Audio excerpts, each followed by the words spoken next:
I just saw what she was doing in a powerful way, and just the whole concept of her wanting to pray for hip hop.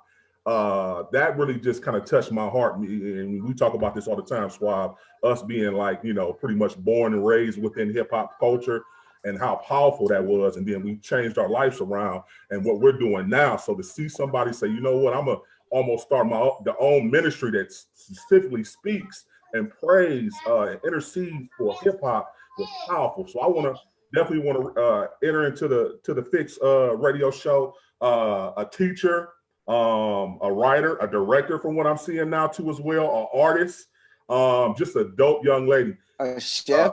Kei-Landa, she got food thing coming. She's fired. Unmute your mic, sis. Unmute your mic. Hi, you guys. What's going on? Not much. I'm happy to be here. Hey, sis. We happy to have you. We happy to have you. So we always start our show off just asking, can you share a little bit of your faith story, kind of a little bit of your testimony, kind of like how you came to Christ with the people? Cool. For sure. So for me, I grew up in the church. I got saved when I was about like 6. For real. Like I understood what the pastor was talking about. And so just to like fast forward a little bit, but it wasn't until like all those years I stayed close to God and like really to my morals and things like that. But it wasn't until I was 18 when I really had what I say a full encounter with God. Because it was my first year of college. And being on the college campus, you're trying to decide, like, all right, who am I going to be? Nobody knows me. So it's like, who am I going to be? And so I remember being on campus and this girl, she was inviting people to a Bible study. And I was sitting there like, please don't come to me. Please don't come to me. And then like she was in everybody's space as she was going around to each person. And so when she came to me, like she was reading over my shoulder. She was like reading what I was writing in my book. And I was just like, yes. And then she invited me to this Bible study. And I'm like, oh, I'm a Christian. Like, I'm good. And she was like, you should want to go because you're a Christian.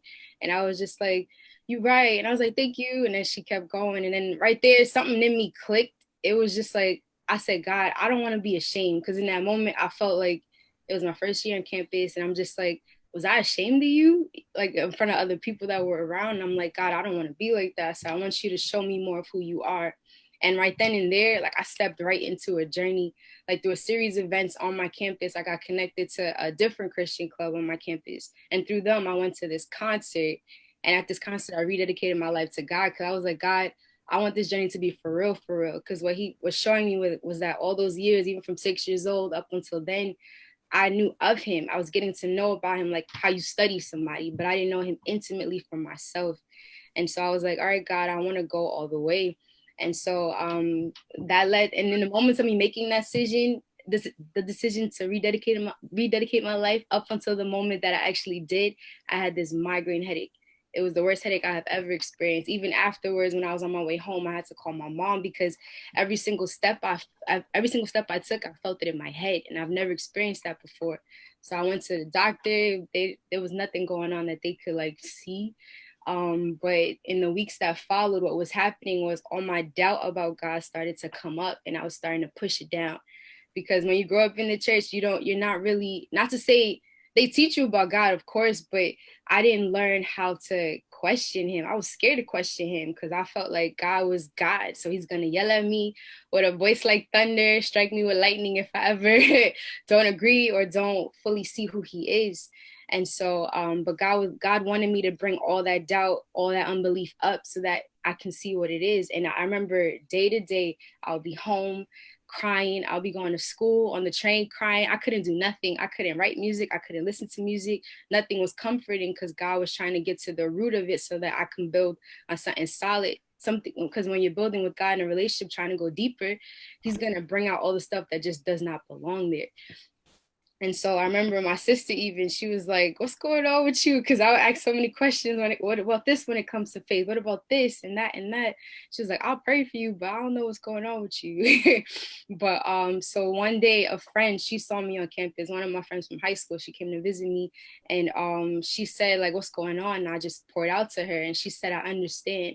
And once she said, I understand, I just felt like something in me broke. And I just started to cry and things like that. And I took a test after that. And right when I took the test, before I took this test, I remember I prayed with her and I said, I'm not letting go. I said, because one thing God showed me was that everything in the world passes away. And I said, God, if that's true, that means that you are the one that stays. So there has to be something more than what I'm seeing. And so right when I took the test, I remember when teacher said begin, my headache went away for the first time. And I was like, all right, God, you're hearing me. And then within the weeks that followed, I started to stay involved with this Christian club, building my faith a little bit more. And just to fast forward a little bit, I started going to the youth service at my church.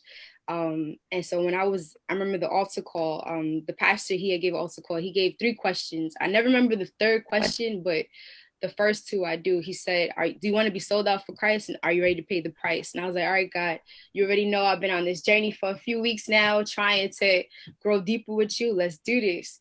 And so then as I'm walking up to the altar, I promise it's not going to be much longer, this part. When I'm walking up to the altar, I felt like my body was being wrung out like a rag. Like I'll never ever forget that feeling. And I'm crying my eyes out. I'm like, it felt like my body was like this. And I'm standing up there and I'm like, God, I'm tired of answering altar call after altar call and turning around and being faced with the same frustrations, the same struggles, the same everything. I said, I'm not moving from this altar until you do something different. And I'm just crying and I'm like, I'm not moving. And so in the pastor, he prayed and then he said, those of you who want to stay, you can stay, but those of you who want to leave, you can. And I was like, all right, God, I'm not moving. This is round 2. And, the church don't stay open all night. So I'm like, I'm staying right here. And then a friend of mine turned around and she said, oh, it's Kiki. Because later on, I found out that God told her to pray for who's behind her. And she was arguing with God, like, I'm not praying for that person. They crying hysterically. I'm not praying for them. When she realized it was me, she was like, oh, like, I know this girl. And so then she wrapped me in her arms and I collapsed in her arms. I remember it. And then she's praying and then we got quiet. We prayed and then we got quiet. And all of a sudden I was filled with the Holy Spirit. And I remember I started to speak and I'm like, hold up, what is this? And then all of a sudden I felt God take like everything that I was thinking about, every burden that I was carrying, I felt him take it. And I was yelling out to everybody like, yo, he took it. He took it. He took it. And then like what happened next was that all that sorrow that I was feeling, all that turmoil I was feeling, it turned into complete joy. I started laughing and I'm just like, God, like they're gonna think I'm crazy. I was just crying uncontrollably. Now I'm laughing and I wanted my friend to feel it. And so I prayed for her and then she started to feel it. And then in the moments that followed, I felt God's presence in a way that I never thought was possible. And this is one of my favorite stories to tell. That's why I was like rushing through to get to this moment. Is I felt God standing right in front of me, and I never knew that was possible. To like know that God is like you feel His presence, but like to know that like, yo, He is right here. And I started to say to everybody, lift your hands, the King of Kings is here. And I'm not like that. Like when I worship, I keep it here. Like if worship was a cubicle, it's like everybody got their own. So I keep it like here. But like to tell everybody, like, lift your hands, the King of Kings is here. And I was just like blown away. And in the moments, like everybody's looking at me like, well, my eyes were closed this whole time. And then when service ended, that's when I seen like curtains went down, and then I knew like the moment was over. And then I opened my eyes. One of my sisters was standing there like, Kiki, you all right? Like, what's going on? And in that moment that followed, I told everybody, like, God is real. I called all my friends right then and there, called all my family and told them, God is real. If ever you were wondering, God is real. And so that's like, from that point on, that leads me to where I am today. Just if ever I ever have any moment when I'm doubting or anything like that, I just remember that God took me on a journey from when I first started, when I was in college. I was 18 at that time. He took me from that moment to show me that he was real. He took me deeper to show me what it means to have an intimate relationship with him. I can't let go of him now. So sorry, that was like, phew. No, girl, don't apologize, because let me tell you something about that story. When you hit on that college piece, I'm sure there are listeners that have, been to college or in college right now. And that piece of being ashamed, just don't apologize for your story. That hit home, because I'm sitting here listening to you like, oh, I remember being 18. I took a religious class and I thought I knew Christ until dude cracked my head. Like, you don't know nothing. Like you said, at church teach us, but I think just from, the context that we coming from, I don't know if church taught relationship the way they were supposed to. Yeah. And no fault to their own, they gave us Jesus and at the level they was on, and we got it enough, right, to at least have some sort of foundation. but that revelation of seeing him for you is so powerful. So listen, like, don't apologize. We at the Fixx, we appreciate that, because we understand when we bring an artist on, this ministry for us, for real. So, you know, your story may have really touched somebody, and even somebody right now on a college campus saying, let me not be ashamed. Let me speak boldly for him. Yeah. So, you know, after you talked a lot about, like, after he did that, that was, you know, the turning point for you in your life. How did that affect your art from there? Because what did your art look like prior to that moment, and then what did it look like after that kind of come to Jesus moment, if you will? Yeah, it got more real. Like, for me, like, I knew, because when I was 6 years old is when God gave me a vision to do music. He told me to make music unto his name and to show this world, show this generation his love. And so right then and there, like, I used to like remix nursery rhymes and I was a part of like church choir, like a part of different after school programs and things like that. But being with that moment, even I'll tell you this too, like, the Christian club I was a part of was InterVarsity Christian Fellowship. And I was introduced to it by Andy Mineo, who was a part of it at the time. Because what happened was he was on campus and he was because I was just walking around on this fair day, you know, like they have like student fairs where like everybody sets up tables. Yeah. Mm-hmm. And, I seen this kid jump on stage and was like, "Who loves Jesus?" And I was just like, you allowed to do that here, like boldly like that? And I was Andy, and he was wearing this shirt called Truce, that said Truce. And I recognized, I don't know if you guys are familiar with Truce. It's a hip hop evangelist group that's powered by Nikki Cruz. And so I used to know about them because they've come to my church, or I've known people that are part of it as well. So I was like, oh, I know Truce. And so when he finished, I went up to him and I told him like, oh, I know Truce and things like that. He's the one that invited me to that Christian club, that then invited me to go to that concert to rededicate my life. And watching him was one of my influences as well, because just seeing how hard he was going. There were other artists as well who were part of this Christian fellowship. And what happened is that we were juggling school. We were also realizing our love for music and hip hop, but then we wanted to go deeper with God. So all of that combined, like being in a group with so many different hip hop lovers or artists and things like that, it cultivated me and gave me a clearer sight as to who I wanted to be as an artist.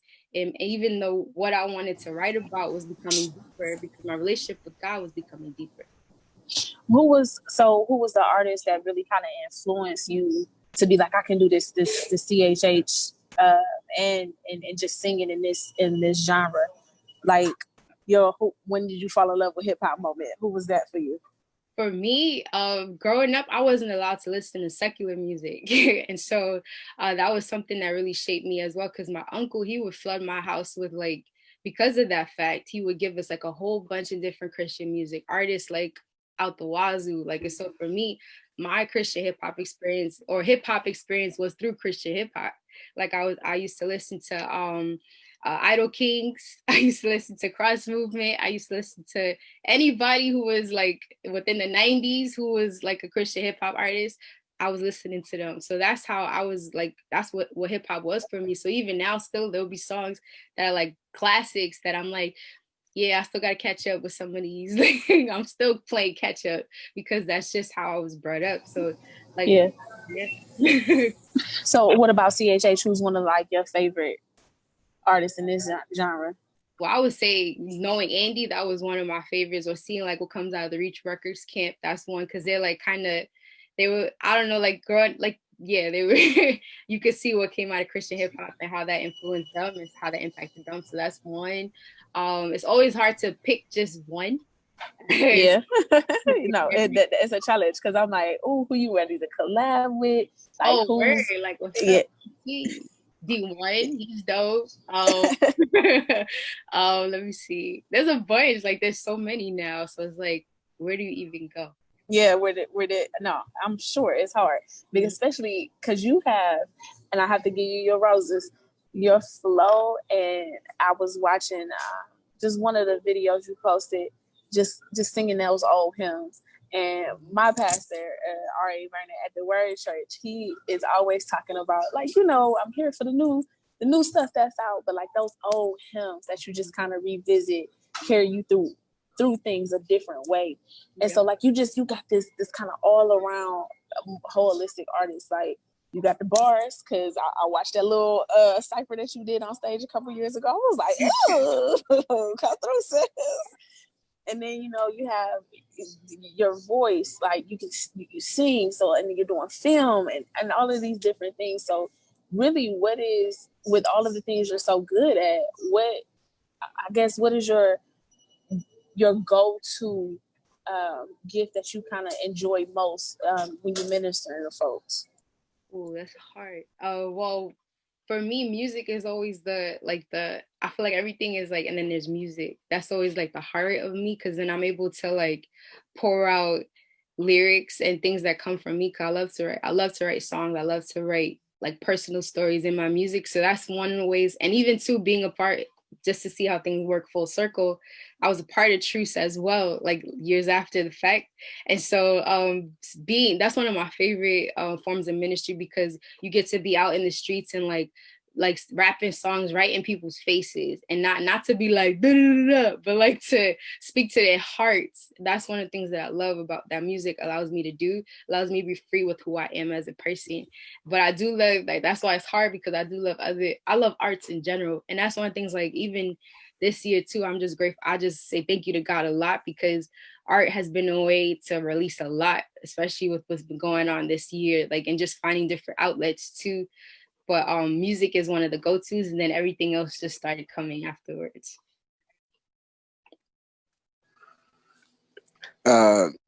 This is Rico. So I've watched your Breakfast Club interview. I started following you probably about 2 months ago. Somebody actually sent me a video of you, which was kind of strange that we're doing the interview today, because somebody sent me a video of you singing. So I started following you, and around my birthday, something happened. So I'm gonna start off by saying my condolences. You lost your father, and you said that music actually helped you through, because at the same time you losing your father, burying your father, you lost your great grandmother, and then your song came out. So at the same time, you don't know whether to grieve, celebrate, and I have been through that situation kind of. How did you deal with it? I'm big on mental health, and I know grieving is something that's difficult for us as a people, but it's much more difficult for women to do, because they're always seen to not only have to be strong, but they're always seen as overly emotional. How did you grieve in the time that you needed it the most? Because your father was your heart. I mean, you've been through a lot with him. I've seen him in a lot of your pictures. How did you deal with that? Okay, I'm gonna try to hold it together. I feel like it's still a process that I'm in, so I'll definitely say that first, that I haven't arrived. The weird thing about grieving is that it comes in waves, and sometimes you just can't predict. Like I like, the picture I get of grieving is kind of like when you're on the beach and you're just standing there chilling, and then all of a sudden a wave just comes mad high, and you're just like, oh snap. And sometimes you see it building, and then it just takes over. So for me, I know the first thing I did, like oddly enough, when I first found out, was I started to write. Like, I started to write poetry. I started to write down how I was feeling in that exact moment. I started to, because one thing that I've learned with writing and with music is that while emotions are fresh, sometimes you want to write them out, because it also, for me, it helps me to process what I'm thinking, process what I'm feeling, and that way I could capture each moment as they come. So that was one of the things that I did. Like, I started to write a lot, not trying to find any rhyme or reason or just any flow, just writing. And that was a way for me to not allow the thoughts to stay there, because when they stay in your mind and they stay heavy, it makes your heart heavy, because you know another wave is coming. And so it's like, if I don't let it out as it comes, it's going to just keep building, and I won't be able to see. And then one of the things too that God was able to show me in that process was that I didn't have to be perfect in that moment. I didn't have to show up like, well, like, like perfect or anything like that. Not to say at any time we show up perfect, but I could just be who I was grieving in that moment. And I felt God even told me, I'm grieving with you. So he allowed me moments to just be with him and be quiet, allowed me moments not to have the routine of like, daily devotions and things like that, like allowed me to break a routine, because he knew that this was something that was hard. And it just showed me too the heart of God all the more, that honesty and transparency is what he wants. And in coming to him honestly and transparently as I felt, he met those feelings. And sometimes they didn't go away immediately, because you have to still feel through the process. And even now, like you feel like, oh, it's still there. But it's God that really helped me. And like even with my family, I have to say, like with quarantine, like being together, that was something that helped me too, because we all were feeling the same thing at different ways, but the same thing hit us all at the same time. And so just sitting together sometimes, talking about it, or just not talking about it, that helped the process too. And eventually, of course, people like speaking to someone I know is important too, just to like process it a little bit more. But yeah, it's been a process. Trust me, I completely understand. Because the only reason I say it, because watching you grow through it, it kind of refreshed back to me 8 years ago. I lost a son. 4 months later, my best friend cousin was murdered. And he was murdered on his way to me. And I was the last person he called. I was a suspect in his murder only because I was the last person he called. So everything kind of hit me, because at the same time I had just gave my life over to Christ. Mm-hmm. So I was grieving, celebrating, grieving. So I didn't know what to do. So talking about it, yeah, it's going to get over, but it always come back when you see somebody else going through that same process. Yeah. So that's the reason I'd asked, and I didn't want to make it, I know it was fresh, but I wanted you to know that the Fixx Squad most definitely will show our condolences, and we're gonna be there with you. Oh, for sure. And Tierra had just mentioned earlier, like when somebody say like, "How are you?" That's a very heavy question to ask. Mm-hmm. And so anytime, and I'm gonna say it to everybody listening, and not just you, but anytime somebody asks you, "How are you?" We don't have to go straight in and tell them how we are. First, let's ask them, do they have the mental capacity to address, like to take on what we about to tell them? Because it may be heavy for them and they're not really ready. No. And I noticed that, because a lot of people will ask me how I was that was never ready. When I was grieving, I lost a son. They ask me how I was, and I will go straight to tell them, and then they ignore me to ask me how everybody else was doing. So it kind of made me just close up, and I didn't grieve the right way. Yeah. And it took me 3 years to actually grieve the right way. Yeah.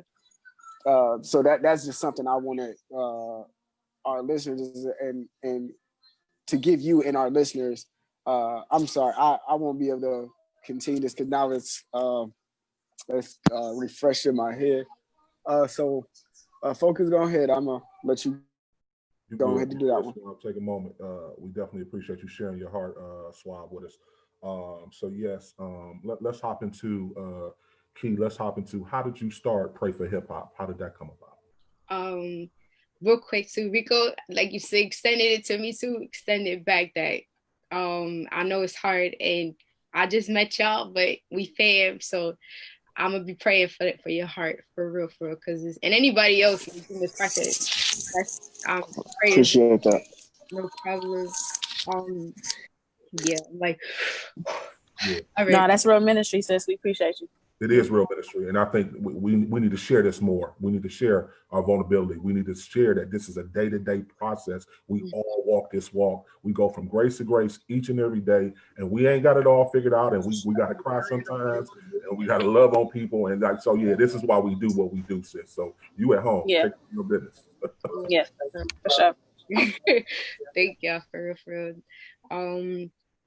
Pray for hip hop. Okay. It was okay. Sorry. Okay. 2011. It was the year that Amy Winehouse had died. There was a prayer meeting at my church, and I remember going to this prayer meeting, and honestly, I didn't want to be there. To be honest, I just always tell the story as honest as it was. I was having like a bad day for whatever reason. You ever had those days where it's just like you don't understand what's bothering you, but something's bothering you, you just don't get it. So I was having one of those days, and I was like, oh, this is a prayer meeting. I was like, great, like not for nothing, but so I went in, and then the speaker, Lisa Cami, she was speaking about our generation, and she was talking about how broken our generation is. And then she was also talking about Amy Winehouse. And when she talked about Amy Winehouse, I was like, oh snap, because this was anything that has to do with music, I feel connected to it. And so then I started to like listen, like and the way she spoke about Amy Winehouse was not condemning her, but like she showed compassion for her. And she was talking about how she read about all that she was going through and leading up to the moment that she died, and like she really investigated and looked at all things that were going on with her. And then she said that how broken Amy Winehouse must have been. Like she was telling us, like, do you realize how broken she must have felt in her last moments? And then she said the phrase, "God, not on my watch." And when she said that phrase, something in me just woke up. Like, that's why I always say to this day, I know that's the reason why my day was going like this, because something was happening. And something in me just woke up, and I perked up, and I even sat up differently. And God said to me, he started to show me like different faces of those in hip hop. And he was like, why aren't you praying for them? Because he started to show me how with Amy Winehouse, I seen her on the cover of magazines. I seen her on the cover of newspapers. And we always knew that she was struggling. But it's like, as a Christian, like, why wasn't I taking the opportunity not to use that as like gossip to share around, like, yo, you see what's going on with Amy? And not to say I ever did that, but usually when we see an artist pinned out there like that, our response is not to pray, it's to tell somebody else, like, yo, did you see that? Or did you see this? And God was like, why aren't you praying? And I was like, all right, God, so what do you want me to do? And I took like days to ask God, like, what do you want me to do? And then he showed me, like, I want you to pray. And then I said, how long? And I said, with the Bible, there's very significant days. There's 3, there's 40, like when it comes to prayer. So I was like, what do you want me to do? He said 40. And then just started to build from there. 40 nights of praying for hip hop, sun up to sundown. And the significance of sun up to sundown was that during the day, you're going about your day, doing what you got to do. But as soon as the sun goes down, it's like you put on your warrior suit and you start praying, because you lighten the darkness. And then I remember I had a clipboard or a notebook, and I had a whole bunch of my friends signing up, like, y'all want to pray with me? Like, we're going to pray for the hip hop community. Some people looked at me sideways, like, what are you doing? But I'm like, no, we're going to pray that God does something in the hip hop community. Like, I know this is what God wants me to do. And so we did that for the first year. That was 2012, our first 40 nights. And then what happened after those 40 nights is I started to run into a bunch of people. And each person I ran into was just confirmation that this is what God wanted me to do. The first moment I'll tell y'all was we were coming from church, and we went to a grocery store nearby. And then afterwards, we started seeing like people walking around. Like, we were driving, and then all of a sudden we come around the corner, and my sister says, there's Bow Wow. And I was like, Bow Wow? And I was like, let me out this car. I want to let him know we're praying for him. So we weren't in a way that we could just pull over. We had to go back around. And so then we went back around. I got out, but by that point he was gone. But then I saw Jermaine Dupri, and I was like, Jermaine Dupri? He was like, yes. And I was like, I have a crew called Not on My Watch, and we pray for hip hop. I want to let you know we've been praying for you. He was like, thank you. And he shook my hand, and then he walked away fast, because people just started to notice. And I was like, what's going on around here? Because it was, like I said, there was a bunch of people walking around. So then my mom, she pulled the car back around the block and we parked to see like what's going on. And then all of a sudden, my youngest sister, one of my younger sisters, she was like, Nelly, there's Nelly. Oh my gosh, there's Nelly. And I was like, Nelly. And I said again. So I get out the car and then he went into his car at this point. And I'm telling you, I knocked on his window. And I was like, and then he put his window down. He was like, yes. And I was like, hi, my name's Kei-Landa. I have a crew called Not On My Watch and we've been praying for you. And he was like, thank you, sweetheart. He shook my hand and then he put the window back up. And then I said, and I still was curious, like, what's going on? So we stayed in the car and then we seen P. Diddy come out. And I didn't go up to him because my sister, he was surrounded by a whole bunch of bodyguards. And she was just like, I don't know about him because I don't want nobody to, I don't know it just don't look like a situation you should just walk up to. And I was just like, all right, I'm gonna leave it. So someone finally told us that it was a video shoot he was doing. And so, but the whole point is, and I was just like, all right, guy, like another opportunity will come, if anything, to walk up to him. But in that moment, my heart grew like so many sizes because I didn't see them as the artists that they are, because all those moments of praying helped me to see them as God sees them, as just a human that needs him. And so, and that's changed my vision with so many people. Like, I don't see them as like this big person, this untouchable. I see them as somebody that God wants to touch. So that's like the first year of it starting. That's so powerful. That's so powerful. Do you see yourself maybe in the near future as like a possible pastor, or do you think you'll always kind of like operate like within the intercession, behind the scenes type, just pray for people as they go? Where do you see yourself, when you talk about your ministry and where you're going with it? I've never, like a pastor, I've never seen it like, and I'd say it's never been like, I don't know. I think like for me, I think evangelist, that's what I would say. I love to talk. I love to be able to share my heart, and I love prayer. That's funny. That's why I always think it's funny how everything started with a prayer meeting that I was like, I don't want to be here. And now that's all I do is prayer meetings. But my thing is that I love intercession. I love to, like I said, Truce is one that really taught me about just evangelism and being in people's faces and like really seeing their heart, sharing your heart. So I think that's one of the things that I love. Yeah. That's good. That's good. So, that was it. Okay. So first of all, I just love you. Like, you are so awesome. How old are you? Oh, do I have to always be like, are we supposed to say our age? Or... You don't have to if you don't want to. If you don't want to, you don't have to. I'm just young, though. Yeah, I'm just curious because I'm like, yeah, that's what I'm saying. I'm like, you're super on fire. You look young. Your voice just be like, is I'm grown. Yeah, just like, no, there you go. That's fine. No, that's fine. But I just wanted to know because I'm like, oh, she reminds me of my little sister, but I look up to her, so it's like weird. I don't know. Anyway,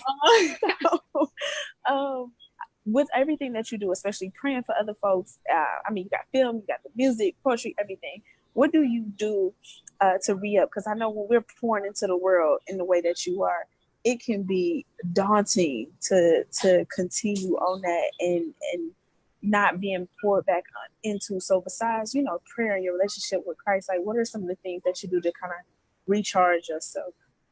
Sleep. I know that's right. No, because like one thing with art is that like it starts to, you feel like that's your outlet, but it's also how you pour out. So it's just like, it's an interesting cycle when it comes to art. And then even just now, like I discovered another thing that I love to do, which is like sewing and designing. So I'm like, and it's very therapeutic. Like I never knew, like just like the task of just sewing. I'm like, wow, this is like mad chill, nothing going on. Like I'm like just finding outlets like that. But or just watching movies, like just regular stuff too. Like that's one of the things too. Or I love to journal. That's one thing. Like quietly just write out everything that I like going on just about my day and like talking to God in that way too. That's one of my outlets too. Like I love my family tell you like you get me a stack of journals. I'm like a little kid. But that's just a few of the ways. But like regular stuff too, like just chilling, watching, reading. Yeah. No, that makes perfect sense because I'm like, when you constantly pouring into other people, and like you said, when your art is the outlet, but it's also how you got everybody else charged up. Like, what do you do for self and that self-care piece? And I have to ask you because you keep talking about prayer. What is something if viewers, if the Fixx fam wanted to pray for you, what would be 3 things you would ask folks to pray about? 3 things for you. I would say continue like direction, like especially when I think about pray for hip hop, wanting to continue to reach as many as possible, wanting to continue to just be in line with what God wants me to do. I'll say pray for my ministry, like who I am, not only like with pray for hip hop, who I am as an artist, just who I am as a person. Pray for me. I would say pray for my family. This has been like a hard season because even right after that interview on the Breakfast Club, 2 weeks later, I lost my home to a fire. And so it's just like within last year, leading up to this year, it was just like when I tell you every month brought something, I'm telling you Wow. every single month brought something. And even like that's why like towards even the end of the year with my dad. My dad started with having he had a stroke in December, and then circle back into April is when he passed with the virus. And so it's just like from last year up until now, we've been hit with so many waves. And so I would say, please pray for my family because it's just been like, God, like, please bring us into the next season, like the next, like a breathing. And let's see, a third thing would be, and with my family is with the also like when you pray for us a home, like a home, pray for that please. And then third would be those are like major for me: ministry, family, and then me. I don't know, like I think those are the top 2, like just that's enough. That's enough. Like, no, you good. No, that's good. You ain't got a third one, girl. That's good. That's a good. And just again, like the strength and your smile, like literally the things you're telling us. I'm like, how? Because her smile and her spirit, and like you just exude. I trust God. Like, and so we will definitely be praying for you with that. And to any of our listeners, if you got any of those resources or can connect our sis to those things that she need, make sure y'all drop it. You'll get a chance to kind of tell people where they can find you, because it's too many resources within the community, especially the body, that you shouldn't want for nothing, especially when you give so much. So that part, okay? But definitely gonna be praying for you. And I have to ask, because I'm like, my sister's just cute. I was like, she is so pretty. So what did, and I know 2020 is different. It presents a very different issue for women like us when it comes to I don't want to say the word I would say if we wasn't on Christian radio, but for men. So what is like your dating life with everything that you got going on artistically? What's looking like? Because like I said, I know 2020 just really presents some challenges in that department. Yeah, that's why I already knew. I'm like, I was laughing. I'm just like, bruh, a pandemic has hit the dating world. Wow. That's the best way to put it. That's literally the best way to put it. It's trash. It's trash. It really, yeah. Ain't nobody. Yeah, I'm just gonna keep it light. Look, me is not right now. Not right now. Now look, and that's literally. I really want to put that on a T-shirt, and when I get it made, I'm gonna send you one. Like, just really not right now, because I can't. I'm over it. Don't even get me started, because then the guys will start rolling their eyes at us. And I don't care. Like, and I'm like, y'all over there the same. Like, why you rolling your eyes? It's not just us. Yes, because they don't understand. Like, literally, I don't even think people know how to ask for your number no more. No. Guys just literally, what's your Instagram? And I'm like, that's not how you communicate, people. Like, this is not it. So I got beef with God on that tip, because I'm like, I don't understand how you can get so much awesomeness to one person and it ain't nobody. Anyway, I'm gonna digress on that part. But I think my last question for you would be, because you're just so inspirational and have dropped so many nuggets on this interview. I want to like dissect everything, but we don't have the time. If there was a song, what song do you need to write for the state of the Black community right now? Like what do you need to put into the world through your talent, just with what's going on with us? That's a good question. Just like it's been on my heart a lot because I'm like, God, I want to do something that like a song or like I don't even know. I'm still praying about it too because I want it to be right and I want it to be and my thing is that that now is the time to do something. And so for me, I was thinking of a song. I would love to write a song that really speaks to loving your color, loving who you are, and like really like putting affirmation into a lot of especially young Black kids because I'm just like I want them to love their brown skin, love their Black skin, love who they are, and recognize who they are as children of God because I feel like reminding.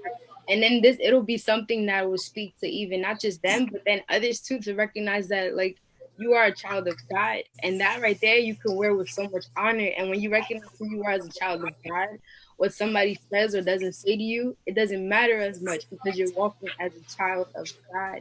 And that royal inheritance that you have in that brings about so much healing, so much freedom. And then like you could face the world head on because you know that their depiction of you is not God's depiction of you.